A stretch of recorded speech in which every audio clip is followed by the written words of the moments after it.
తెలుగు రాష్ట్రాల్లో 450కి పైగా రోబోటిక్ సర్జరీలు సక్సెస్ఫుల్ గా చేసిన ఘనత మణిపాల్ హాస్పిటల్దే. ఇప్పుడు మీరు అంటే గవర్నమెంట్లోకి వచ్చిన తర్వాత అంటే మీ చాలామంది సీనియర్స్ ఇంక్లూడింగ్ యువర్ సెల్ఫ్ వీళ్ళని పక్కన పెట్టి కొంత రిలేటివ్లీ జూనియర్స్ని మంత్రివర్గంలోకి తీసుకున్నారు. ఇప్పుడు వాళ్ళేమో పెద్దగా పెర్ఫామ్ చేయట్లేదు, ఇంకా ఇంప్రూవ్ అవ్వాలని చంద్రబాబు నాయుడు గారు చెప్తున్నట్టుగా వార్తలు వస్తున్నాయి.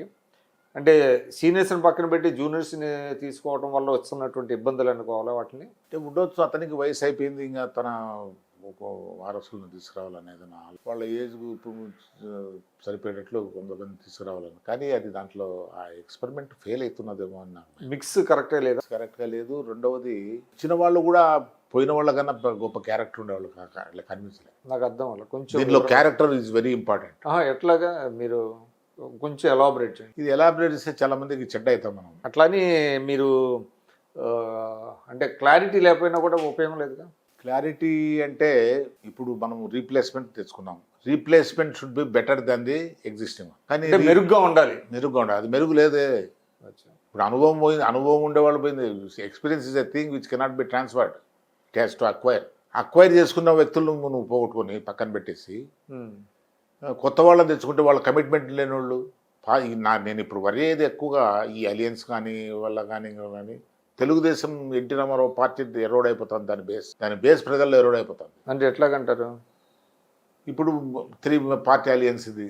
కష్టపడి పార్టీకి వర్క్ చేసే వాళ్లకు అందరినీ సాటిస్ఫై చేస్తానికి ఆయనకు అవకాశం లేదు. ఆ ప్రాంతాలలో వాళ్ళకు వేరే పార్టీ ఎవరైతే సాక్రిఫైస్ చేశారో అక్కడ సైలెంట్గా కూర్చొని బాధపడుకుంటూ కూర్చున్నారు. ఇంపార్టెంట్ పర్సన్స్ వాళ్ళేమో ముఖ్యమంత్రులు ఏరి, ముఖ్యమంత్రులు మా క్యాబినెట్ మంత్రులు ఏరి, ఎంపీలు అయితే మా మాదిరిగా ఎమ్మెల్సీలు ఎమ్మెల్యేలు అయితే. మిగతా పరిస్థితి ఏంటి? మిగతా వాళ్ళ పరిస్థితి చాలా ఘోరంగా ఉంది. అంటే ముందు అధికారంలోకి రావడం కోసం అలయన్స్ పెట్టుకున్నారండి.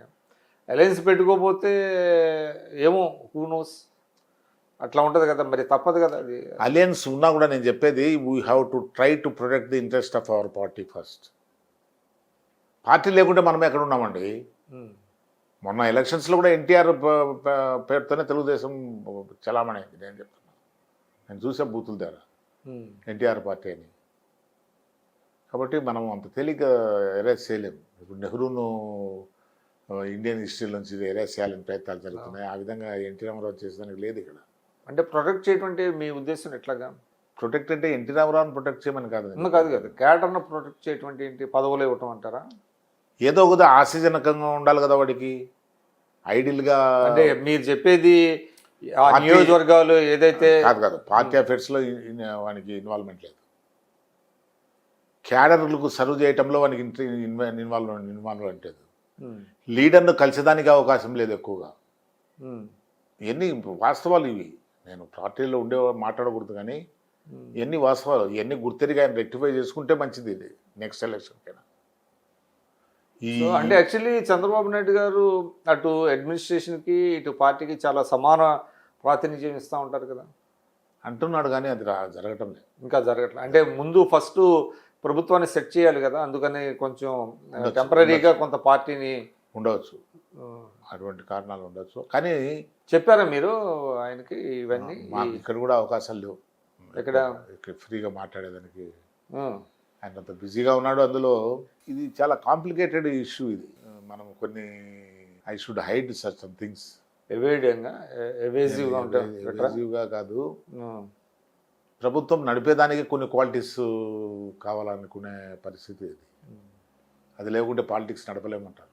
దానిలో వాల్యూస్ ఎరోడ్ అయిపోతున్నాయి. ఎక్కడొక్కడ కాంప్రమైజ్ అవ్వాల్సి వస్తుందంటారా? కాంప్రమైజ్ ఇచ్చారు, నెంబర్ ఆఫ్ టైమ్స్ కాంప్రమైజ్ అయినాం.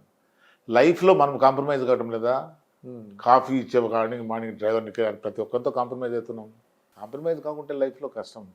పొలిటికల్ లైఫ్ ఎక్సెప్షన్ ఏముంది, అది ఇంకా ఎక్కువ కాదు. అల్టిమేట్గా పీపుల్స్ వెల్ఫేర్ ఈజ్ పారమౌంట్. నిర్ణయాలు చేసేటప్పుడు అది అది దృష్టిలో పెట్టుకొని చేయాలి. ఎవరు జరుగుతున్నాయి, బాగానే చేస్తున్నారు. సెంటర్ స్టేట్ మధ్య రిలేషన్స్ బాగా ఇంప్రూవ్ అయినండి. దాదాపు 30,000 కోట్లు మేర అమరావతి పనులకి టెండర్స్ పిలిచారు.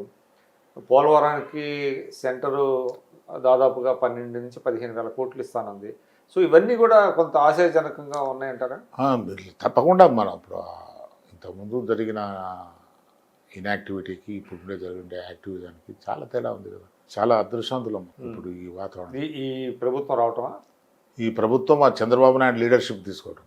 ఓకే. చంద్రబాబు నాయుడు దగ్గర సమ్ పెక్యులర్ క్వాలిటీస్ ఉన్నాయి, అవి అందరి దగ్గర లేవు. అది దృష్టిలో పెట్టుకొని ఆ దినం చెప్పాను, విజయ్ నేను పార్టీలో చేరేప్పుడు చెప్పాను, చంద్రబాబు నాయుడు గారు వద్దన్నా కూడా అందరం రిక్వెస్ట్ చేసి తీసుకొచ్చి కూర్చోబెట్టాల్సిన పరిస్థితి వస్తుంది సీట్లో.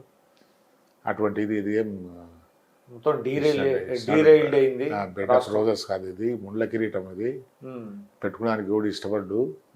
అందులో 2 సార్లు 3 సార్లు అధికారం చెలాయించిన ముఖ్యమంత్రిగా మళ్ళా కోరుకుంటాడంటే ఆయనకు తెలుసు అన్ని లోతుపాట్లు. కాబట్టి చాలా ఘోరమైన పరిస్థితులు ఉన్నాయి. ఫైనాన్షియల్గా ఇండిపెండెన్స్ వచ్చినప్పుడు ఇండియా పరిస్థితి ఎట్లుందో అట్లుండింది ఆంధ్రప్రదేశ్. ఇండిపెండెన్స్ వచ్చినప్పుడు రాష్ట్రానికి పేపర్ లేదు, ఒక ప్రాజెక్ట్ కట్టడానికి సిమెంట్ లేదు, ఒక స్టీల్ లేదు, రైల్వే ట్రాక్, అటువంటి పరిస్థితులు వచ్చినాయి. పునర్నిర్మాణం మొదలైంది.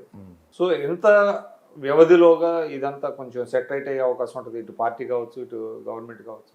ప్రజలు సహనాన్ని బట్టి ప్రజలు కూడా ఓపిక చూడాలి, ఇది ఓపిక వహించాలా. ఈ పరిస్థితుల్లో మనం ప్రయత్నాలు చేస్తున్నాము, ఎంతవరకు మనం సాధించగలుగుతాం అనేది దానికి లిమిటేషన్స్ ఉన్నాయి.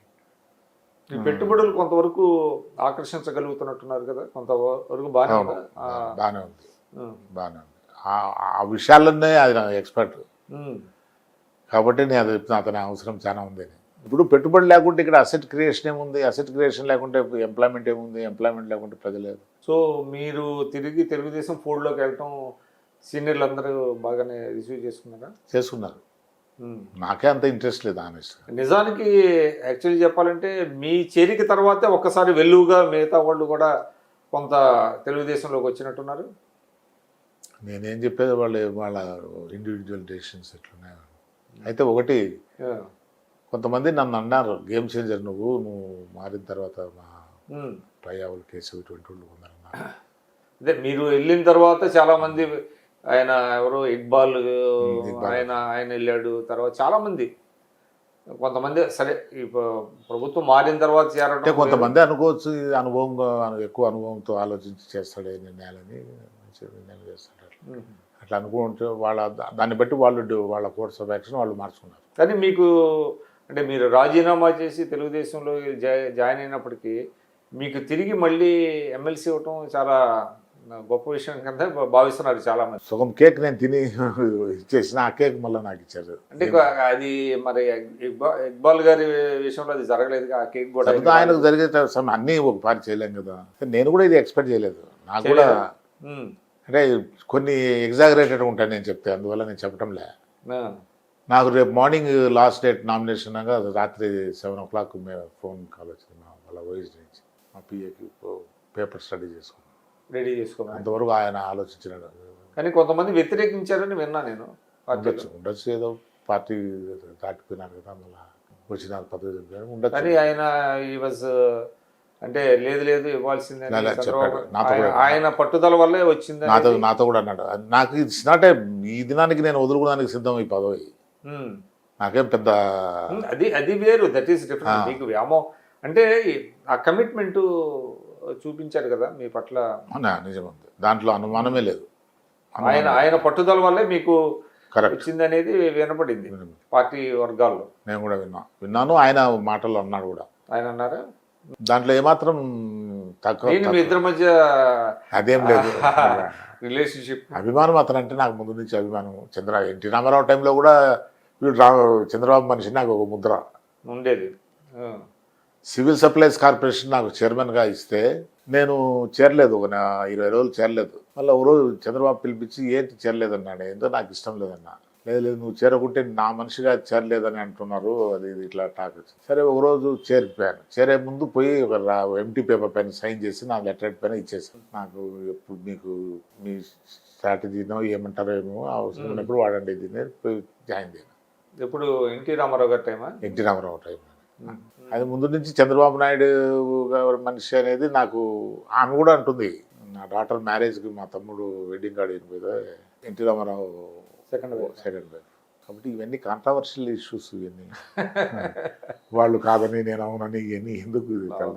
సుమన్ టీవీలో మీ పర్సనల్ అండ్ బిజినెస్ ప్రమోషన్స్ కోసం కింది నెంబర్కి కాంటాక్ట్ చేయండి.